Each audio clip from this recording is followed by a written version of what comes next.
and use that one. There we go. I normally have long matches, but that's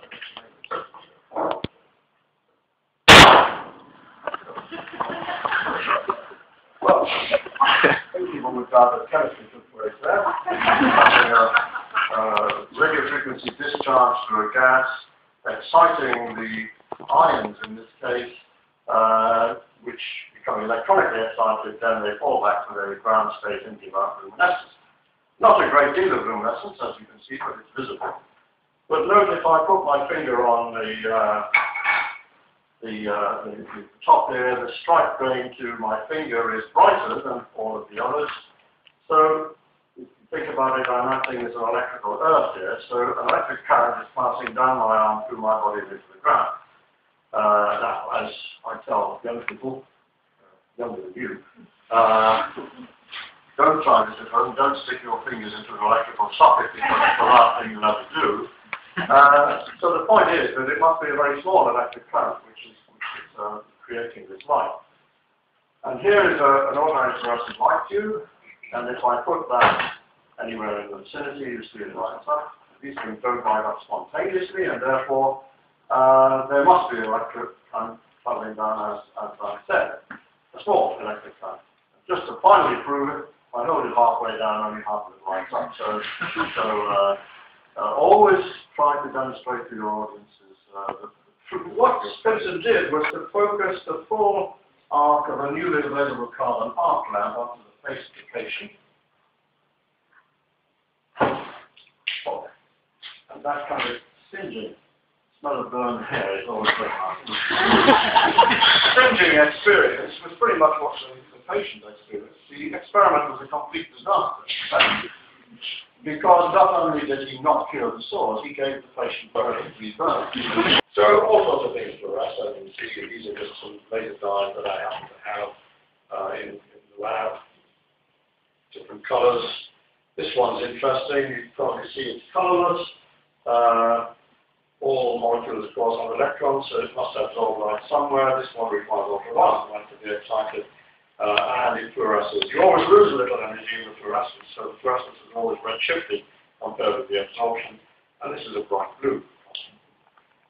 So, fluorescence is incredibly useful, and I'm just going to show you how useful. This is a little can of something that every middle class household will have. This is ordinary type. Clean water, if you happen to be American. And it may surprise if you know it fluoresces a bright blue. Just putting in the strong fluorescent on the new 0.55 if you know. Well, I would hesitate to drink this because it would give me cancer. It's a carcinogen. I'm quite happy to drink this. But I'm going to add to it a little substance which doesn't fluoresce. It renders the mixture palatable. You can see what that is. I don't like faking it, so this is the real coin. I once gave a presentation 5 times in a row, it takes an hour and a half. So you're very good health.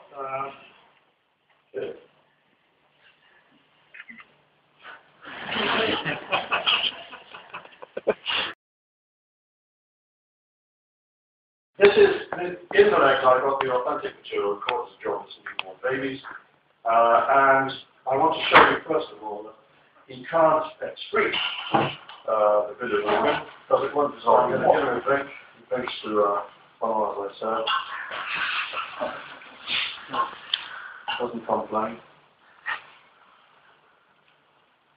And when I hold him up, the water will be hot there.